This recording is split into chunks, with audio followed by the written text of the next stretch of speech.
Assalamualaikum warahmatullahi wabarakatuh. Selamat pagi, salam sejahtera buat kita semua. Bismillahirrahmanirrahim. Alhamdulillahirrahmanirrahim. Allahumma salli ala Sayyidina Muhammad wa ala ali Sayyidina Muhammad. Alhamdulillah atas berkat, rahmat, taufik dan hidayah serta inayahnya kita dapat berhadir kembali, bertatap muka, bersilaturahmi, bertatap layar dalam rangka pelaksanaan perkuliahan daring yang dilaksanakan melalui aplikasi Google Classroom maupun aplikasi YouTube. Selawat dan salam kita haturkan kepada junjungan kita Nabi besar Muhammad Sallallahu Alaihi Wasallam beserta sahabat dan kerabat serta pengikut beliau hingga akhir zaman nanti. Apa kabarnya hari ini? Semoga kita diberikan kesehatan, keselamatan, dan kebahagiaan ya, baik di dunia dan di akhirat. Dan kita selalu berharap supaya kita dijauhkan daripada virus corona yang sedang berlangsung di negara kita, dan semoga virus tersebut cepat selesai dan tidak lagi menyerang bangsa Indonesia. Baiklah, tanpa berpanjang lebar lagi, pada pertemuan kali ini kita akan melanjutkan ya perkuliahan pada pertemuan sebelumnya. Tapi sebelum kita memulai perkuliahan maupun pembelajaran pada hari ini, marilah kita berdoa bersama-sama. Semoga apa yang kita lakukan pada hari ini bermanfaat. Berdoa mulai. Berdoa selesai. Oke, pada pertemuan sebelumnya kita telah membahas tentang sejarah PIPS ya, atau Pendidikan Ilmu Pengetahuan Sosial. Nah, kemarin kita berbicara IPS, sejarah PIPS itu lingkupnya itu lingkup sejarah, lingkup di dunia maupun di lingkup di Indonesia.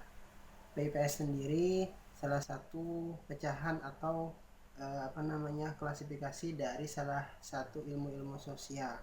Namun khususnya PIPS itu sendiri dijadikan salah satu disiplin ilmu atau mata pelajaran ya yang dibelajarkan khususnya pada jenjang sekolah dasar maupun sekolah menengah atas.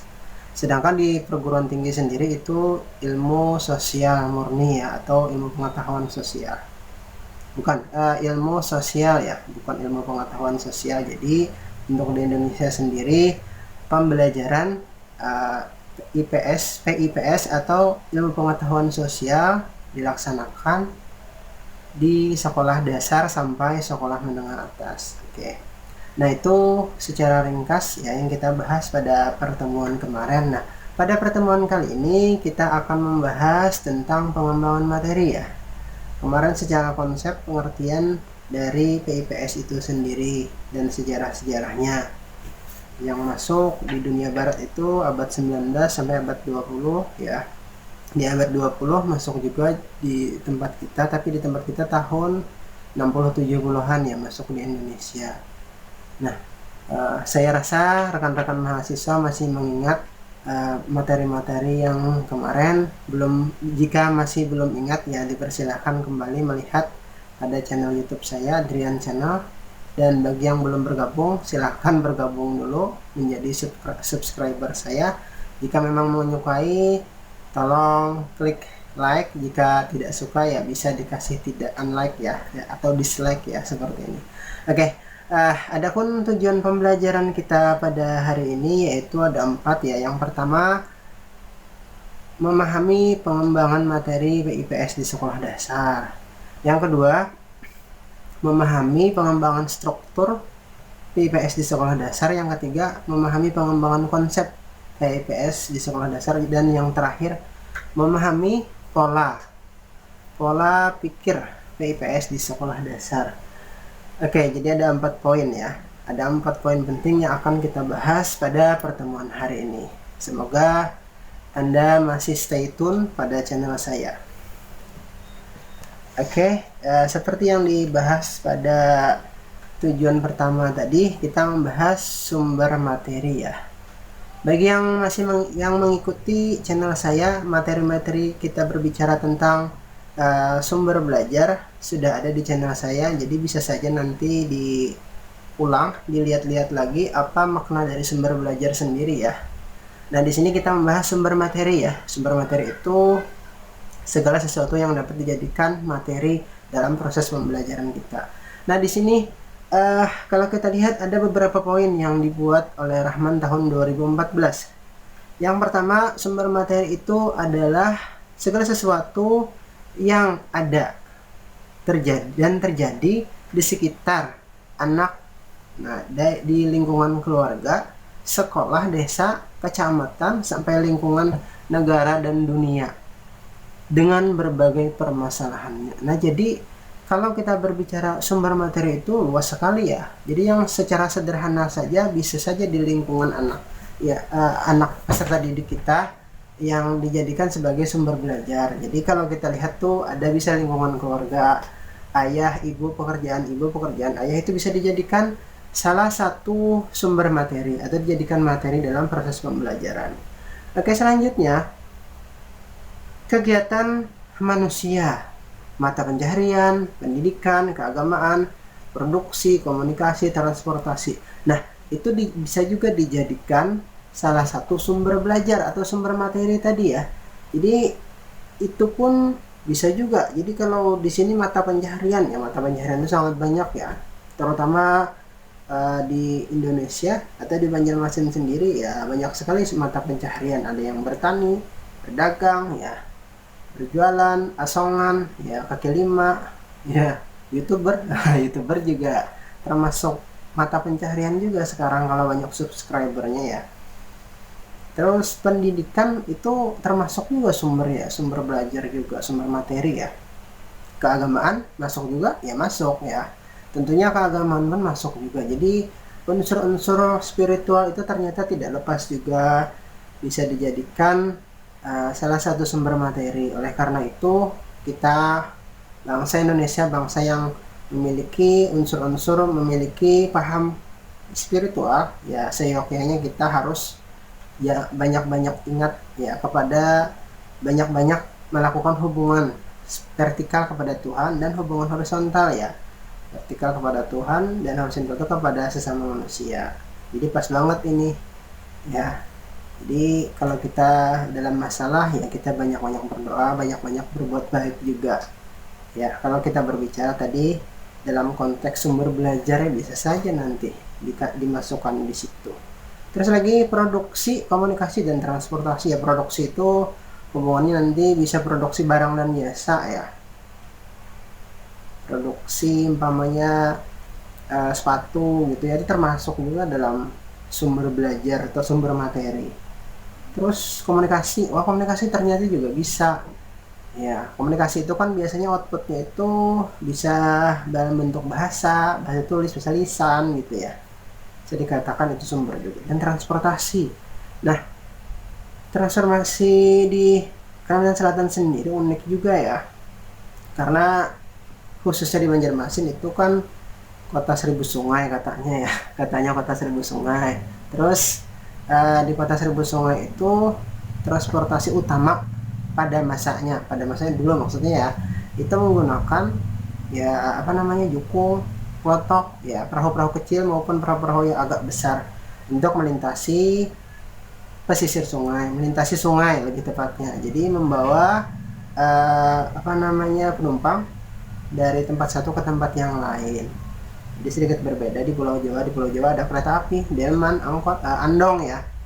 Dan sedangkan di Banjarmasin tidak ada yang namanya kereta api gitu ya. Tapi ada klotok, ada jukung yang masih dipakai itu sebagai alat transportasi. Itu bisa juga dijadikan sumber materi. Oke, selanjutnya lingkungan geografi dan budaya meliputi aspek geografi dan antropologi yang terdapat sejak lingkungan anak yang terdekat sampai yang terjauh. Wah, ini menarik sekali nih, lingkungan geografi. Ya, lingkungan geografi itu kan hubungannya, kalau kita berbicara geografi itu ya berbicara ilmu tentang permukaan bumi ya, tapi tidak seperti itu ya, tidak permukaan bumi. Tapi pada dasarnya di sini kalau yang namanya geografi itu letak ya, berbicara letak tempat kehidupan di mana manusia atau peserta didik itu tinggal. Jadi kalau di Banjarmasin di Kalimantan Selatan itu termasuk dataran rendah. Jadi istilahnya itu geografisnya pun rendah juga ya. terletak di daerah rendah, dataran rendah ya. Jadi otomatis kalau berbicara budayanya pun mungkin berbeda juga ya. Jadi kalau kita bicara budaya, otomatis berbicara juga tentang kebiasaan gitu kan. Kalau masyarakat di pesisir sungai biasanya berbicaranya banter, nyaring ya. Karena di Banjarmasin pada khususnya itu, kalau masyarakat di pesisir sungai akan berteriak memanggil saudara atau tetangga di seberang rumah, woi gitu kan. Seperti itu. Jadi kalau kita berbicara budaya, letak geografisnya tadi di pesisir sungai, terus budayanya itu kebiasaan ya, orientasinya di sini kebiasaan. Jadi kebiasaannya itu ya ngomongnya nyaring atau banter.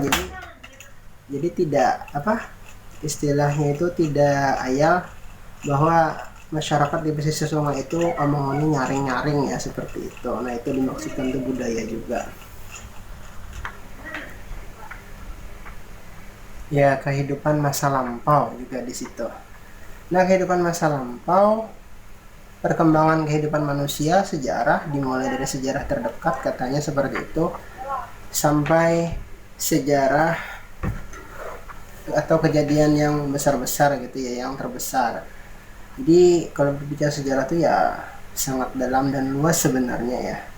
Namun kalau kita berbicara tadi sejak zaman prasejarah maupun bersejarah ya, istilahnya itu ya banyak sekali ya, tidak bisa diceritakan secara singkat. Namun secara turun-temurun biasanya berhubungan dengan mata pencaharian juga, dengan kebudayaan juga gitu ya, dengan sistem pengetahuan juga. Nah, jadi sangatlah banyak di situ. Ya, kalau kejadian-kejadian besar mungkin itu tentang bagaimana cara masyarakat mempertahankan kemerdekaan, umpamanya seperti itu. Nah, itu kan suatu peristiwa sejarah yang besar ya, dan itu dalam mempertahankan kemerdekaan itu bervariasi juga ya, bagi di setiap daerah, khususnya di Kalimantan Selatan dan khusus pada umumnya di Indonesia. Dan yang terakhir di situ, anak sebagai sumber materi dari berbagai segi, dari makanan, pakaian, permainan, dan keluarga. Nah, ternyata di sini anak pun bisa menjadi sumber belajar atau sumber materi ya, unik juga ternyata. Nah, ternyata sangatlah sederhana kalau kita bisa memanfaatkan atau bisa mengaitkan atau bisa membuat pembelajaran yang bermakna ya. Artinya anak bisa dilibatkan langsung dalam kegiatan pembelajaran tersebut ya. Artinya anak bisa melakukan hal-hal yang bersifat experiential learning, artinya pembelajaran yang bermakna, pembelajaran melalui pengalaman langsung. Itu akan lebih bermanfaat ya. Karena apa? Karena dia akan merasakan sendiri manfaatnya dari kegiatan pembelajaran tersebut. Oke, kita lanjutkan. Tadi berbicara sumber materi, sekarang kita berbicara ruang lingkup materi tersebut ya. Nah, di sini bisa dilihat pada flowchart atau diagram, bukan diagram, apa namanya itu ya.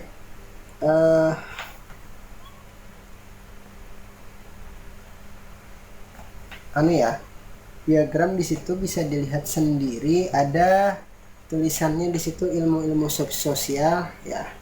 Ilmu-ilmu sosial di situ terbagi menjadi dua ya, yaitu disiplin ilmu sosial adalah salah satu sumber pendidikan katanya seperti itu. Terus lagi disiplin ilmu sosial tersebut dapat dijadikan sebagai sumber materi pendidikan. Nah, sebagai sumber materi pendidikan itu terbagi lagi, ada 3 pendekatan yang digunakan atau implementasinya itu ada 3 ya. Yang pertama itu pendekatan terpadu, yang kedua pendekatan terhubung, dan yang ketiga pendekatan terpisah ya. Nah, mungkin bagi yang masih mengingat materi pada pertemuan kemarin, kita berbicara tentang IPS ya. IPS itu diajarkan bisa secara terpadu, bisa juga secara parsial atau terpisah ya. Nah, kalau secara sejarahnya kemarin itu untuk di sekolah dasar sendiri ya, pada khususnya itu pendekatannya terpadu ya. Sedangkan di sekolah menengah, baik itu menengah atas ya maupun menengah pertama, ada yang terpadu, ada yang memang terpisah satu sama lain. Nah, silahkan dilihat kembali tentang sejarah perkembangan PIPS ya, khususnya di Indonesia maupun di dunia. Nah, silahkan, tapi tidak ada perkembangan PIPS di akhirat ya. Ya, seperti itu. Jadi silahkan dilihat kembali bagi yang memang rajin melihat. Nah, oke. Tadi ada beberapa bukan cabang ya, beberapa tadi poin-poinnya tadi tentang ilmu sosial. Pendekatannya ada terpadu, ada terhubung, ada terpisah, terus ya kata depannya. Nah, di sini model terpadu bisa dilihat di situ ada model connected, sequence, dan share. Ya, yang pertama connected. Nah, ini kan sebenarnya ini berbicara tentang model-model tematik ya. Mungkin bagi yang pernah sudah belajar atau mungkin belum belajar ya tentang tematik, ada namanya jenis-jenis tematik, ada 10 jenis ya yang dikembangkan oleh Robert Pogarty kalau tidak salah itu.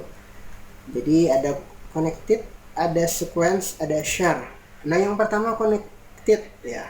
Connected sendiri itu merupakan konsep yang dipertautkan dengan konsep lain. Nah, itu model yang pertama. Terus model yang kedua, sequence ya. Sequence itu materi yang disusun secara sistematis ya. Yang ketiga itu share. Jadi dua mata pelajaran sama-sama dibelajarkan dengan menggunakan konsep dan atau keterampilan secara tumpang tindih. Nah, di situ saya garis bawahi IPS dan PPKN di K13 atau kurikulum 2013 khususnya di sekolah dasar ya. Nah, jadi sebenarnya itu variatif ya, tidak selalu diajarkan di sekolah.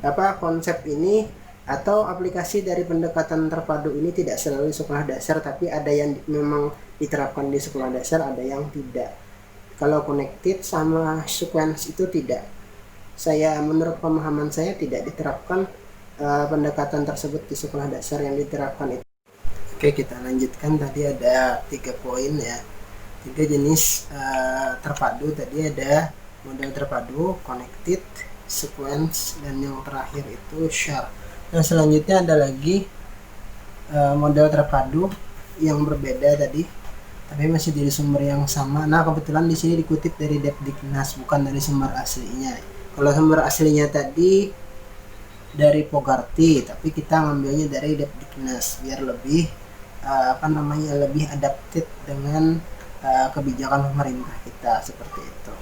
Nah, selanjutnya ada model terpadu yang disebut webet ya. Web, orang nyebutnya bacaannya web, tapi kebiasaan disebut orang webet.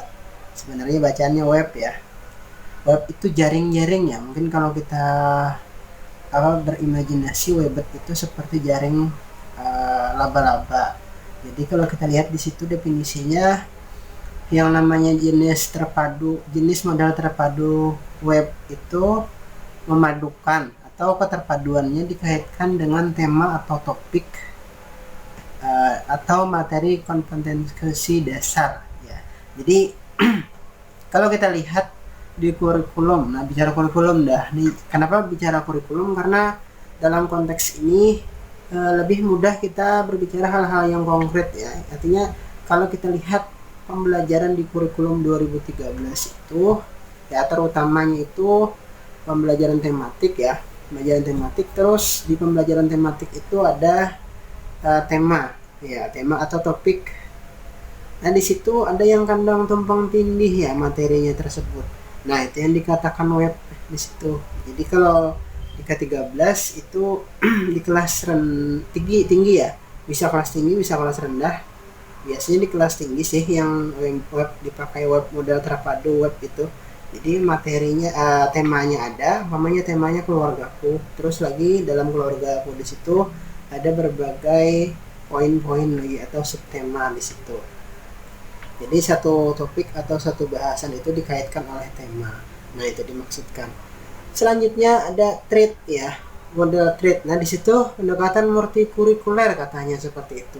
yang digunakan untuk mencapai keterampilan dan tingkatan logika di berbagai mata pelajaran.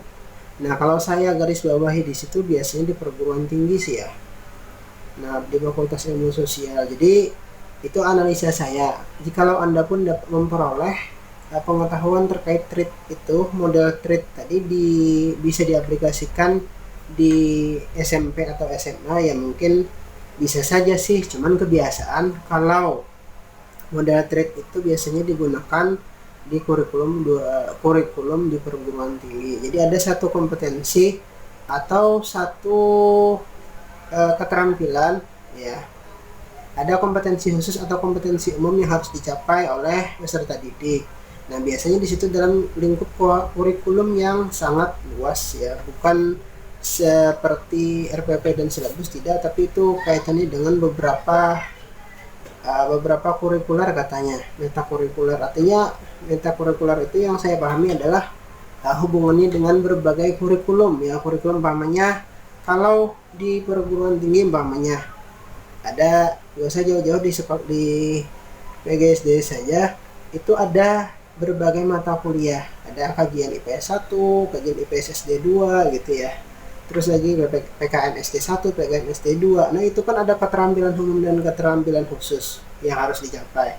Nah, itulah ini keterampilan umum dan khusus itu yang ada memiliki keterkaitan dengan muatan atau mata kuliah yang lain, itu bisa dicapai melalui model multikurikuler atau model treated itu tadi, atau treat tadi ya. Nah, itu jadi kompetensi yang bisa dicapai melalui model ini, satu kompetensi atau beberapa kompetensi. Oke,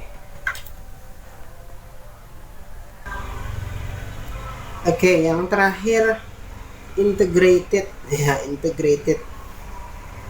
Nah, itu salah satu model terpadu ya, integrate, atau sebenarnya sih integrate itu ya terpadu maknanya ya, seperti itu. Tapi ya nggak apa-apa lah, mungkin penulis ada alasan lain kenapa istilah itu dituliskan juga ya. Terpadu, integrated atau terintegrasi gitu ya. Nah, model ini memadukan atau mengaitkan dengan beberapa tema dan topik yang saling beririsan dan tumpang tindih katanya. Nah, itu saya garis bawahi di situ tematik di SD di kelas rendah. Nah, biasanya di tematik muatan-muatan tematik atau materi di kelas rendah itu bisa saja ditumpang tindihkan, tapi tidak terlalu nampak tumpang tindihnya, makanya digunakan integrated itu. Sedangkan keterkaitannya itu tidak ada ya, tapi dikaitkan. Oke, tadi kita berbicara ada 6 model tadi ya, ada connected, ada treat, ada sequence gitu ya, ada web ya, ada beberapa tadi model tematik ya, model terpadu yang memang direkomendasikan menurut penulis ya tadi. Bisa kita lihat kembali nanti di slide-nya, bisa Anda lihat kembali. Nah, sekarang kita berbicara tentang materi ya. Dalam menyusun materi di sekolah dasar ya, khususnya muatan IPS atau PIPS, itu ada beberapa aspek yang harus diperhatikan. Yang pertama yaitu aspek atau nilai edukatif ya. Nilai edukatif itu berhubungan dengan nilai-nilai pendidikan ya. Nah, secara umum yang namanya nilai-nilai pendidikan itu ada 3 poin yang harus dicapai biasanya seperti itu. Yang pertama itu ranah kognitif ya, atau pengetahuan. Yang kedua itu ranah psikomotor. Yang ketiga itu ranah afektif atau sikap. Nah, dalam kegiatan pembelajaran atau penyusunan materi ya, pembelajaran itu mesti ada materinya, ada metodenya, ada modelnya. Oleh karena itu dalam menyusun materi itu harus ada nilai-nilai. Tadi nilai edukatif tadi yang berhubungan dengan pendidikan. Harus ada nilai pengetahuannya. Ada pengetahuan itu kan kalau kita berbicara itu ada 6 ya. Ada 6 level. Mengetahui, memahami, mengaplikasikan, mensintesa ya, menganalisis, mengevaluasi. Nah, yang terakhir itu mengevaluasi diganti dengan mengkreasikan atau membuat ya, seperti itu. Jadi kognitif itu hubungan dengan pengetahuan. pengetahuan level berapa yang akan kita ajarkan ke peserta didik kita, ya seperti itu hubungannya untuk nilai edukatif atau nilai pendidikan. Selanjutnya untuk ranah psikomotor itu keterampilan ya. Nah, kalau keterampilan sendiri itu ada di IPS itu namanya keterampilan sosial. Jadi bagaimana kita melihat kemampuan atau kompetensi keterampilan yang dimiliki oleh peserta didik kita. Tentunya kita harus mengajarkan terlebih dahulu bagaimana cara mengimplementasikan dari kompetensi sosial tersebut, ya seperti itu. Yang terakhir afektif ini berhubungan dengan sikap ya, bagaimana sikap seseorang atau bagaimana kita membuat peserta didik kita itu memiliki sikap yang baik, terutama kepada gurunya, kepada sesama teman, kepada peserta didik yang lain, kepada kepada kepala sekolah, kepada keluarganya, kepada orang tuanya. Nah, itu yang dimaksudkan. Jadi afektif itu tidak hanya ditekankan pada muatan atau mata pelajaran PPKN atau budi pekerti atau pendidikan agama saja, namun PIPS sendiri menekankan juga unsur-unsur afektif itu sendiri ya. Jadi seyogyanya kita dalam membelajarkan siswa itu harus menekankan perbaikan sikap juga. Nah itu, oke, itu ya. Nah, selanjutnya materi PIPS itu harus praktis, artinya harus bersumber dari kehidupan sehari-hari dan bermakna. Nah, kalau kita lihat, kita flashback pada slide sebelumnya itu, siswa itu dapat dijadikan sumber materi, katanya seperti itu. Artinya apa? Artinya kalau kita menginginkan, kalau kita bermaksud agar siswa kita itu atau peserta didik kita itu menjadi sumber materi, maka jadikanlah dia salah satu subjek belajar ya. Dia yang melakukan action atau tindakan-tindakan. Nah, seperti itu. Jadi seumpamanya tadi hal-hal yang berkenaan dengan kehidupan sehari-hari. Jadi umpamanya berbicara tentang tema keluarga. Tema keluarga sendiri, ya keluarga itu ada ayah, ada ibu gitu ya, ada saudara baik itu kakak maupun ibu. Nah, jadi bisa saja berbicara tentang profesi orang tuanya terlebih dahulu. Umpamanya profesi orang tuanya itu sebagai petani. Jadi itu sangat tidak asing ya dengan kehidupan siswa atau peserta didik kita tadi. Oleh karena itu ya harus bermakna tadi. Terus ibunya ibu rumah tangga atau bertani juga. Nah, itu bisa jadi dijadikan salah satu sumber. Artinya apa? Artinya ketika kita menjadikan siswa itu sebagai subjek belajar, sehingga apa yang dilakukan itu menjadi bermakna, tidak asing bagi dia, dan akan lebih mudah terserap tadi atau menjadi experiential learning bagi dia, jadi pengalaman belajar. Oleh karena itu bagusnya disarankan melakukan penyusunan materi yang bersifat praktis seperti itu. Selanjutnya tidak hanya praktis tapi teoritis pun juga sangat perlu ya. Kalau kita ketahui di sini ada empat poin di sini dalam materi yang berhubungan dengan teoritis. Yang pertama itu sense of reality, jadi mengetahui kenyataan sendiri ya. Contohnya tadi kalau hal-hal yang realistis itu seperti apa sih? Ya, kalau umpamanya kita berbicara tadi dengan kehidupan sekitarnya, kita akan lebih mudah kepada peserta didik, tidak bercerita hal-hal yang abstrak. Jadi fakta, umpamanya nilai tukar rupiah. Harga satu buah roti itu Rp1.000. Nah, siapa yang jual? Yang jual itu acil-acil, tukang jual untuk ya itu sebenarnya kenyataan bahwa perekonomian itu tergerak oleh seorang ibu gitu ya, ibu yang sedang yang berjualan roti goreng atau wadai untuk ya. Nah, itu merupakan salah satu contoh kenyataan sendiri, fakta itu ya. Selanjutnya dorongan menggali sense of discovery. Nah, jadi untuk memunculkan sense of discovery ini saat itu merupakan tugas orang guru. Jadi bagaimana guru itu tidak tidak menyuapi pengetahuan kepada siswanya, melainkan bagaimana cara memberikan stimulus kepada siswanya atau peserta didik agar bisa menggali pengetahuan sendiri, atau setelah menggali itu mengkonstruksi pengetahuannya sendiri. Jadi tadi pada intinya ya membuat siswa itu bermakna gitu ya, apa yang dia lakukan itu seperti itu. Terus kemampuan menyelidiki, sense of inquiry, ya bagaimana cara menyelidiki dengan baik. Maksud menyelidiki itu kan ya menemukan dulu, menggali dulu, tadi yang menggali terus menemukan ya. Dan yang terakhir mengajukan hipotesis. Hipotesis itu dugaan sementara. Nah sebenarnya ini merupakan langkah-langkah yang bersifat ilmiah. Jadi ada tahapan-tahapan yang memang harus dilalui agar sumber belajar atau materi yang dibuat ya oleh guru itu dapat betul-betul bermakna bagi siswa. Karena pendekatan digunakan itu pendekatan teoritis tadi.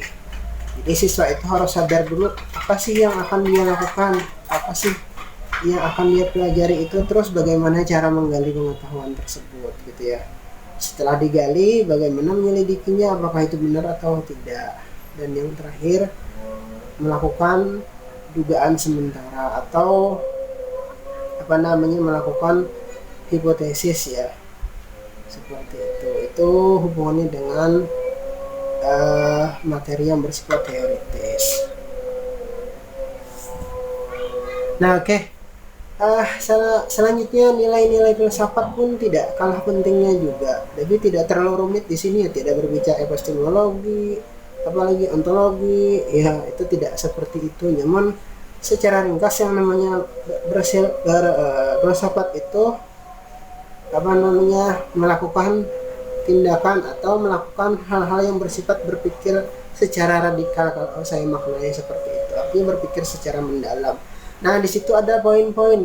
Yang pertama, berpikir dulu secara mendalam tadi kalau berfilsafat itu, terus sadar akan dirinya, sadar akan alam ya. Alam itu kondisi di lingkungan sekitar dia, bukan ya seperti itu ya, baik itu berhubungan dengan ruang dan waktu. Selanjutnya setelah dia menyadari, ini berbicaranya aplikasinya ke siswa langsung ya, peserta didik.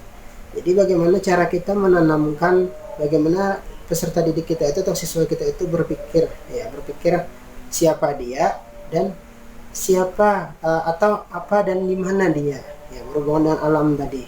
Selanjutnya dihayatinya hal-hal tersebut. Jadi alam itu seperti apa sih dipikirkannya, terus diri itu seperti apa. Dan yang terakhir merenung ya, siapa yang menciptakan dirinya, siapa yang menciptakan alam semesta ini. Nah itu yang dimaksudkan berpikir. Jadi tidak terlalu rumit seperti yang kita bayangkan, tapi dengan melalui pendekatan-pendekatan filsafat ya, atau mengaplikasikan nilai-nilai filsafat ini, seyogyanya siswa itu terstimulus dalam berpikir ya, memikirkan dirinya sendiri dan memikirkan apa dan di mana ya dirinya, apa dan di mana dirinya. Nah ini tugas guru juga, bagaimana guru itu bisa menstimulus siswa kita atau peserta didik kita itu agar bisa sadar dulu, sadar, menghayati dan merenungi atau berkontemplasi gitu ya, merefleksikan dirinya, saya siapa, untuk apa, di mana, dan akhirnya kemana ya, seperti itu ya.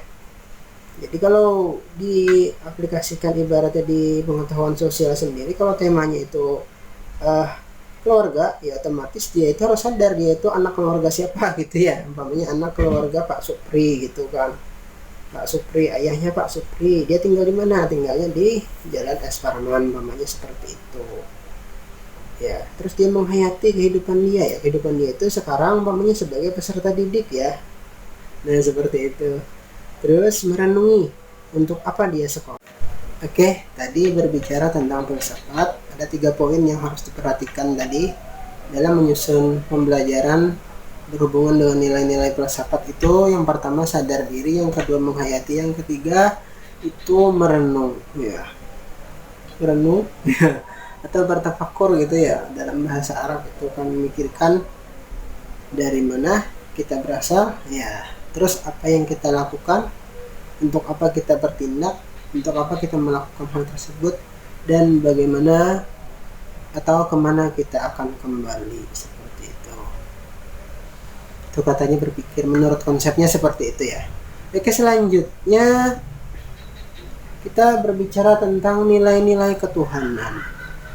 Jadi tidak hanya nilai-nilai filsafat, nilai-nilai teoritis, nilai-nilai praktis yang harus ada pada pembelajaran atau materi pembelajaran PIPS. Nah, di sini harus ada juga nilai-nilai ketuhanan. Untuk apa sih? Ya, yang jelas yang pertama itu sebagai landasan moralitas sumber daya manusia. Nah, agama ini sangatlah penting ya, nilai-nilai ketuhanan. Nilai-nilai ketuhanan itu akan muncul atau akan dapat dirasakan ketika orang itu beragama atau memiliki keyakinan atau memiliki rasa-rasa spiritual yang baik gitu ya. Jadi kalau filsafat itu hubungannya dengan pikiran, otak ya, akal, sedangkan nilai-nilai ketuhanan ini hubungannya dengan keyakinan, dengan perasaan gitu ya. Nah, seperti itu sebagai landasan moralitas. Nah, orang yang bermoral itu akan bagus juga agamanya. Orang yang bagus ya, orang yang memiliki nilai-nilai ketuhanan yang baik akan memiliki moral yang baik juga, seperti itu. Oleh karena itu seyogyanya kita menanamkan nilai-nilai moralitas ya, berdasarkan nilai-nilai ketuhanan atau nilai-nilai spiritual ya. Terus lagi materi dan landasan materi dan pembelajaran, seperti itu. Jadi materi dan pembelajaran pun harus ada unsur-unsur ketuhanannya juga gitu ya. Terus hubungan vertikal dan horizontal, ada hubungan kepada Tuhan, ada hubungan kepada sesama manusia gitu ya. Nah, jadi penting untuk nilai-nilai ketuhanan tersebut. Dan yang terakhir berkaitan dengan Pancasila sebagai ideologi kita, ideologi Pancasila. Nah, jadi kalau kita kembali ya, sila pertama Pancasila itu ketuhanan yang Maha Esa gitu ya. Artinya menjalankan perintah sesuai dengan keyakinan yang dianut dan yang dimiliki oleh seseorang, dalam hal ini peserta didik ya.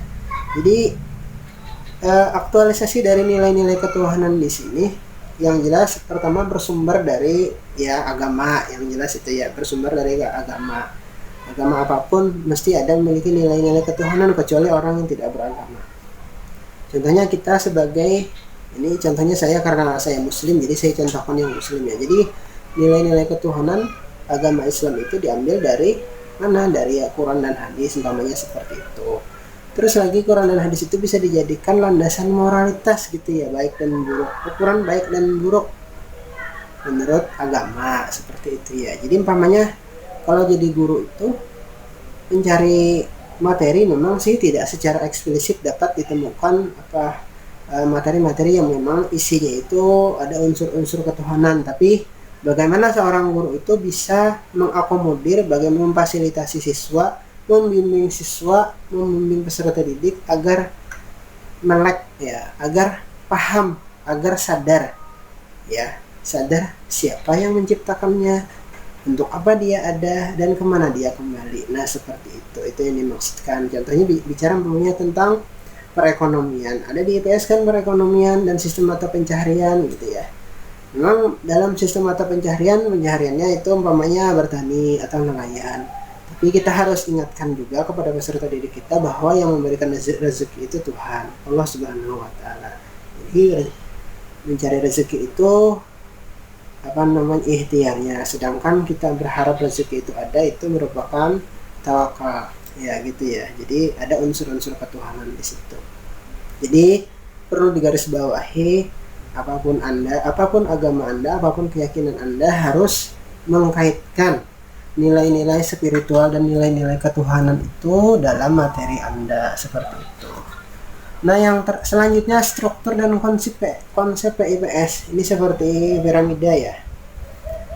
Nah, konsep dan struktur PIPS itu yang pertama itu fakta itu kan kenyataan yang memang dapat dilihat, dapat dirasakan ya oleh peserta didik. Jadi kalau kita berbicara materi itu berbicara konsep dan struktur, idealnya memang harus bersumber dari fakta. Dari fakta, sekumpulan fakta itu dapat dijadikan konsep ya. Nah kalau kita lihat tuh level kedua ya dari piramida. Yang ketiga itu generalisasi. Generalisasi itu kesimpulan ya, bukan menyamaratakan dari konsep yang ada gitu ya. Umpamanya konsep dari permintaan itu kan akan meningkat ketika dibutuhkan ya gitu ya. Umpamanya suatu barang atau ponsel atau smartphone harganya akan meningkat jika permintaannya sangat banyak atau permintaannya meningkat. Nah seperti itu dikatakan konsep. Nah generalisasinya umpamanya di kota A melaksanakan pembelajaran daring ya, terus di kota A itu harga ponsel atau smartphone meningkat. Nah dapat digeneralisasi bahwa harga ponsel itu meningkat karena adanya permintaan yang banyak. Apa sih penyebabnya? Faktanya itu adalah pembelajaran daring itu dilaksanakan di kota A ya, namanya seperti itu. Jadi ada hubungan sebab akibat. Nah setelah dapat digeneralisasi tadi, maka dapat dikonstruksi lagi konsep tersebut. Jadi secara konstruksi membuat konsep baru bahwa permintaan itu meningkat karena adanya kebutuhan yang memang meningkat, seperti itu. Harga meningkat karena kebutuhan juga meningkat gitu ya. Oke, yang terakhir, bukan yang terakhir, masih berbicara struktur dan konsep pendidikan IPS. Di situ ada atribut, kelas, simbol, konsep, dan generalisasi. Nah sedangkan ini yang pertama itu atribut. Atribut ini ciri khas ya, atau karakteristik dari suatu benda ya. Nah jadi kalau kita berbicara karakteristik suatu benda, umpamanya kita berbicara tentang jagung. Nah karakteristik atau ciri khas jagung itu ada bijinya ya, biji jagung gitu kan. Biji jagung warna apa? Warna kuning atau warna putih. Bila putih itu masih muda, bila sudah menguning itu sudah tua, tandanya seperti itu. Terus lagi dia punya kulit gitu ya, ada punya bulu atau rambut ya, rambut jagung.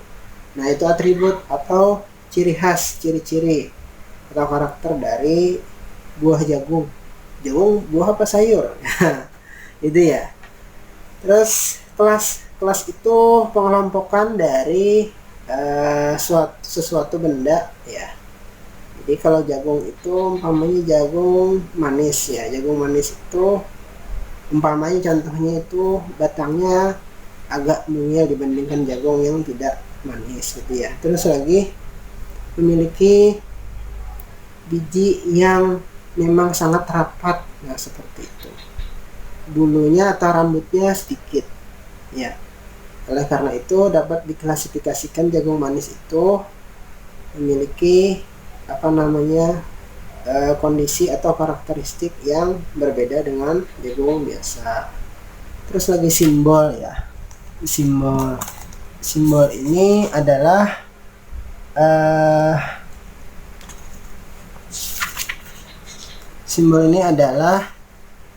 sesuatu hal yang menunjukkan dari kelas tersebut gitu ya. Umpamanya kalau jagung itu adalah tumbuhan dikotil. Dikotil apa monokotil ya? Jagung. Dikotil itu 2, monokotil itu 1 ya. Saya lupa ya. Monokotil ya rasanya jagung itu. Jadi kalau jagung itu merupakan tumbuhan monokotil karena bijinya tidak berbelah 2 gitu ya. Sama dengan pohon kelapa ya. Jadi jagung sendiri itu termasuk tumbuhan monokotil. Nah itu yang dimaksudkan simbol. Jadi klasifikasi dari kelas tersebut, dari kelas atau kelompok dari suatu benda tadi. Dan yang terakhir itu, yang selanjutnya itu konsep ya. Nah itu merupakan pengertian yang bersifat abstrak tadi. Jadi abstrak itu tidak bisa dilihat sebenarnya ya. Tapi dalam konteks ini yang namanya jagung itu kan tadi ada rambutnya, ada kulitnya, ada bijinya gitu ya. Ada yang manis, ada juga yang tidak. Nah itu bisa dikatakan konsep gitu ya. Jadi konkret yang berhubungan dengan benda itu bisa dilihat, bisa diraba, dan bisa dirasakan. Apa rasa jagung? Kalau jagungnya manis ya manis gitu kan. Kalau jagungnya hambar ya hambar. Terus dapat diraba, jelas dapat diraba karena ada bentuknya. Nah, di pernyataan lain ya, yang namanya konsep itu pernyataan ya yang bersifat abstrak untuk mengkategorikan suatu kelompok benda umpamanya tadi. Jadi tadi seperti itu yang saya sebutkan tadi, kalau jagung manis itu bentuknya kecil umpamanya, bijinya rapat, rambutnya sedikit gitu kan. Nah, rasanya manis gitu. Itu bisa dikatakan itu konsep ya. Selanjutnya yang terakhir generalisasi. Generalisasi itu menyimpulkan secara umum dari berbagai macam ciri khas tadi atau karakteristik tadi. Umpamanya karakteristiknya tadi untuk jagung tadi kan ya ada bijinya, ada bulunya, ada rambutnya tadi, ada kelopaknya, itu bisa dikatakan jagung. Itu secara umum gitu ya. Tapi bisa juga bukan jagung, pohon anau juga seperti itu. Nah, cuman generalisasi di sini yang paling terdekat karakteristiknya dengan benda tersebut itu kan. Ada batangnya, ada rambutnya ya. Terus rambutnya di bawah ya.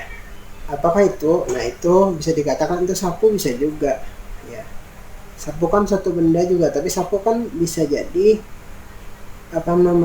tidak, rambutnya itu tidak dari bulu ijuk ya. Nah, bisa jadi dari benang nilon ya. Nah, jadi kadang karakteristik itu berbeda-beda sesuai dengan benda yang diklasifikasikan seperti itu. Oke. Nah, selanjutnya pola pikir PIPS di sekolah. Nah, kita ngambil pendapatnya Sapria tahun 2012. Pola pikirnya di sini ada dua, untuk di sekolah dasar dan untuk di sekolah menengah.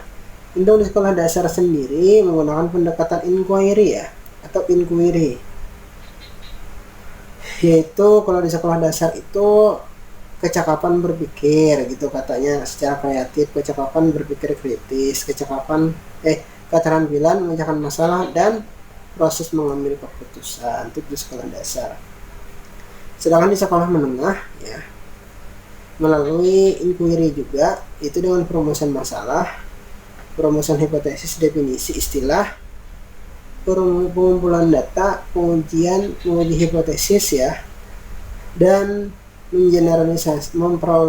untuk memperoleh generalisasi atau teori untuk memulai inquiry lagi. Nah, sebenarnya kalau kita lihat di sini rujukannya di situ, pola pikirnya itu harus inquiry ya, atau menemukan.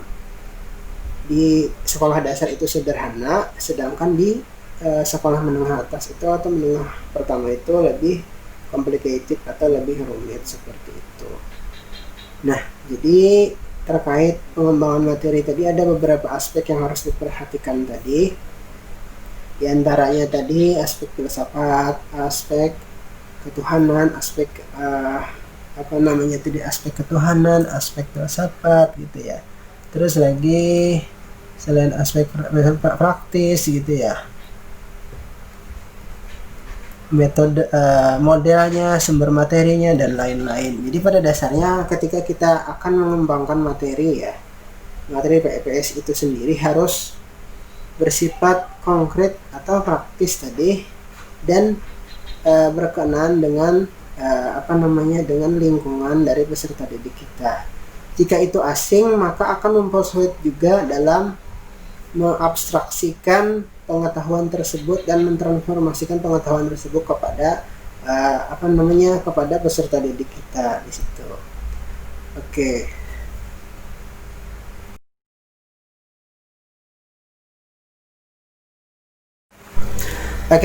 Nah, begitulah paparan singkat terkait bagaimana cara dan komponen-komponen atau substansi dari pengembangan materi PIPS, pendidikan ilmu pengetahuan sosial. Ada kaidah-kaidah atau nilai-nilai yang harus dimiliki dan ditanamkan pada materi yang akan kita buat. Nah, harapan saya dari paparan tersebut Anda dapat memahami dari penjelasan dari saya. ya. Terima kasih dulu telah mengikuti perkuliahan daring yang saya lakukan melalui channel YouTube saya. Semoga bermanfaat, dan saya tidak lupa pula untuk mengulang kembali ya. Jangan lupa banyak-banyak berdoa ya, agar kita selalu dalam lindungan Tuhan yang Maha Kuasa, Allah Subhanahu wa taala, agar kita terhindar dari konflik yang sedang berkembang di negara kita ya, terutamanya. Semoga kita diberikan keselamatan, dan semoga kita dilindungi dari virus corona yang masih merebak di negara kita. Dan kita berdoa supaya segala sesuatunya itu dapat selesai, terutama pandemi tadi, dan bangsa kita kembali aman dan damai kembali, seperti itu. Terima kasih telah bergabung, telah bersedia melihat dan menonton materi yang saya paparkan. Semoga bermanfaat. Saya akhiri. Assalamualaikum warahmatullahi wabarakatuh.